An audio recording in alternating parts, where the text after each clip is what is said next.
Lynn Sloneker is in the house. Good morning. So that must be Tuesday. Yeah. She's going to do some education. What's up? Yeah, well, this is the season, It's pretty busy out there. A lot of school board races. We don't have infinite amount of time here, so I thought I'd go over a couple of the bigger ones this morning, and we'll have more next week to remind everyone the annual budget vote and board election statewide is on Tuesday, May 21st. Depending on where you live, polls could be open from noon to 9 or from 8 a.m. to 9 p.m. So we will, closer to time, I'm pretty sure we will we'll have that. Have a rundown of poll locations and times for everybody. But the date is May 21st, a little later than usual. I think a lot of people are kind of thrown off by that because it's often, I think last year it was, the 16th? Mm-hmm. Yeah, it's off by a week. I think it has to do with how the month falls. Tuesdays, how Tuesdays I'm lost without my Google Calendar. I know, and I have to say, for all the listeners, everyone needs to know that Phil is a Google Calendar user now. That's right. We all the staff gets notes from Phil via Google Calendar to confirm some event. I now almost remember everything. No, it's pretty good. We all raised our eyebrows. We said, ooh, Phil's using Google Calendar. But you know what the problem with Google Calendar is? You have to read it. Yeah, that's the hitch. Yeah, that's the hitch. Yeah. That's on my calendar. I didn't look at it. But as for school board races, we've talked a good bit in the past few weeks about Caro Durham and the issues that are happening, or that have been raised over there. They have an interesting board race. They have 5 candidates for 2 open spots. They are 3-year terms. 2 of their incumbents are running for re-election. One is their board president, Greg Kerner Fox. He has actually been on the board for 6 years, and he's been president for 3. He and Beatrice Clappin, she's been a 4-year member of the board, and she lives in Durham. But they've been part of this board now for up to 6 years. Mm-hmm. They are the people who hired their current superintendent, Mary Fassett. They also hired a new business manager during the time they've been on the board. But the thing that they're probably best known for at this point is the great realignment plan. That's right. The big realignment caboodle. And a lot of what's driven people to get involved, to attend board meetings, and in the case of the 3 people who are running against them for these 2 seats, there is a concern about the transparency or lack thereof on the board and its decision-making on that realignment plan. And it was named specifically by all 3 candidates when they were interviewed about their motivation to run. The 3 candidates are Dennis Burke, Peter Byrne, and Gary Warner. Burke is a Caro resident. He has 2 young children, one in kindergarten and one in pre-K, about to enter the system. He has been driven to attend the BOE meetings because he's interested in what's going on, and he talks about the realignment plan as a motivation. Gary Warner is a senior investigator with the Department of Corrections. He lives in Round Top. He actually has 3 kids in the district, and they span the age ranges from kindergarten, 2nd, and then 9th grade. So he has a sample of what goes on throughout the district at this point.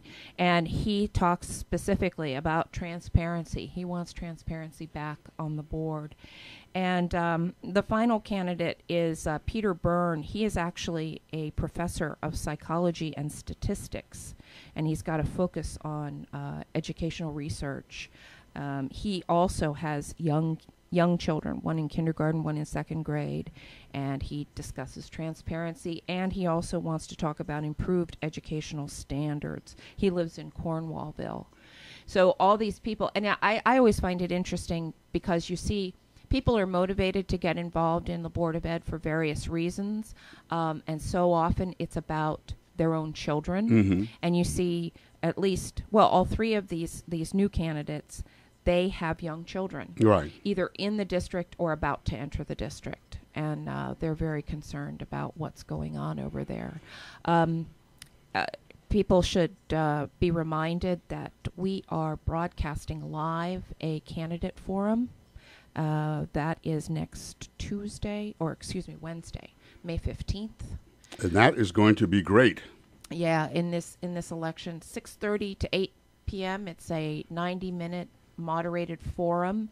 It will be broadcast live from the Caro Library. And there is some discussion about a second forum for that same group of candidates, perhaps up in the Durham area. So I don't know where things stand on the organization of that forum, but if anyone knows the details about that, they should give us a call, let us know. Because Cairo Durham is basically where the action is for this season's election. Yeah, Cairo Durham is this year's Germantown. Yeah. Germantown was where all the action was. But of course, a lot of that was around the budget. Right. And people, it was the first year of the tax cap. Yeah, so we always have the year of the year before that was the year of Hudson. Yeah, and with the turmoil over the vote that wasn't a vote. Yeah, well, the vote that then they just ignored. Yeah, right. Yeah, democracy in action. So, which town will step up for next year? Yeah, so Cairo Durham is the place to watch. Yeah. And actually, speaking of Hudson, they actually, because they're a small city district, their deadline for petitions was later. It was last week, May 1st, and 5 people have come forward to indicate their interest. They're pursuing 2 open seats. One is a 5-year term, and one is a 2-year term. That's actually the completion of now former President Peter Moranti, who resigned effective April 23rd. So there are 2 years left on his term. So the way this will work is that when the votes are all tallied and it's all finished, the top vote getter will receive the 5-year seat, and the runner-up will get the 2-year seat. There are people who jokingly say it should be the other way around. You should be rewarded by fewer number or a lesser term, but the candidates in Hudson, Jacqueline Rose Bruntfield, she is a resident of Hudson's 5th Ward. She is a former journalist, and she's involved with the district's reading mentor program. Joe Carr, who is also a Hudson resident. He's out in the 4th Ward. He's retired from the school district. He was a custodian there and just retired in 2010. He's talked about running before, but this is the first time he's actually followed through and gotten on the ballot. But he's a school insider from a couple of years back. A parent in Greenport, Scott DeMonda, I hope I'm pronouncing that right. He's a parent of a high school student. He's retired corrections officer. He's a general manager for one of those mixed martial arts venues, and he also edits an online gaming magazine.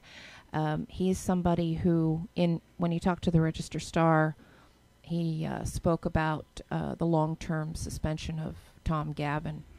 And the cost of that whole process on the district. Yeah. So, and Lynn Lee, who is a longtime science teacher at the high school, she's retiring this year. She's from Greenport, and she's put her name in. And the incumbent, Tiffany Martin Hamilton. She lives on Upper Warren Street in Hudson. She's going to run again.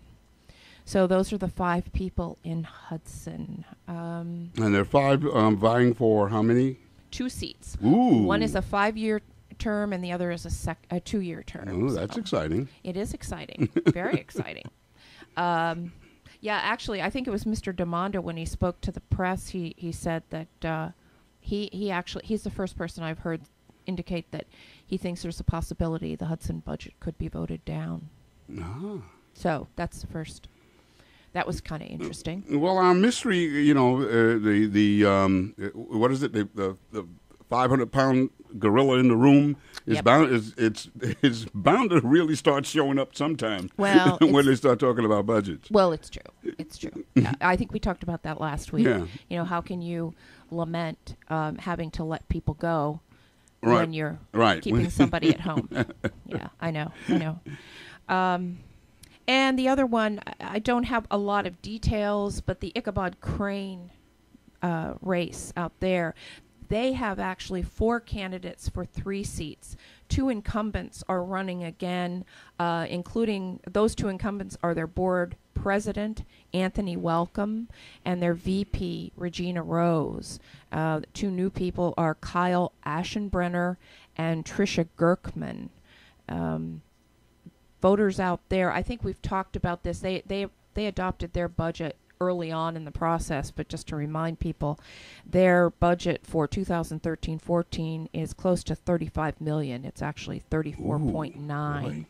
And that requires a 2.9% tax levy increase.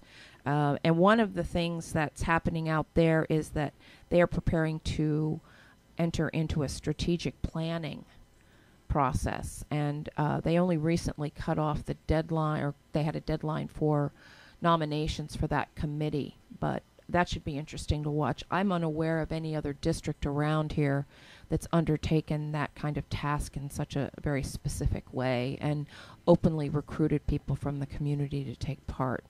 So that will be an ongoing item of interest, for me at least. So people should know that there is a candidate forum out there. It is on May 14th. That's Tuesday, following their budget hearing.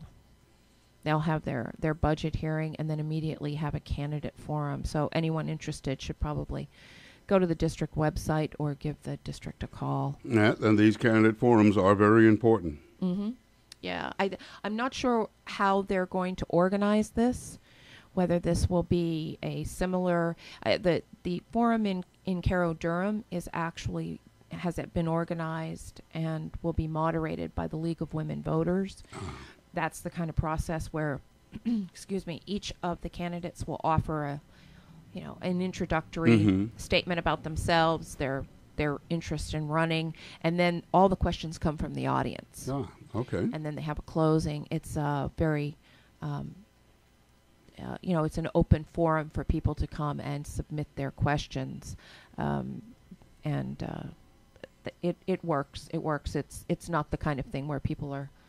I recall attending one at Catskill High School that was put on by their. I guess they have a news club or. Yeah. And it was excellent. Those kids did a bang-up job. That was last year, wasn't it? It was last year, was it? Yeah, it was very well organized. I don't know if they're doing it this year also. Yeah. But they did a bang-up job, those kids over there. Yeah, I think it's great, and this is one of those opportunities for a true transparency to ask people to stand up and express their opinions, but also beyond opinion to be proactive about their ideas. Right. And there's little of that right now. I think people kind of it's difficult to do this, but you have to be able to stand up and say what you believe in. Well, I noticed that that word transparency seems to be sticking in everybody's craw from the town elections that we had a few weeks ago. That's right. Transparency was one of the things that came up, and now this. So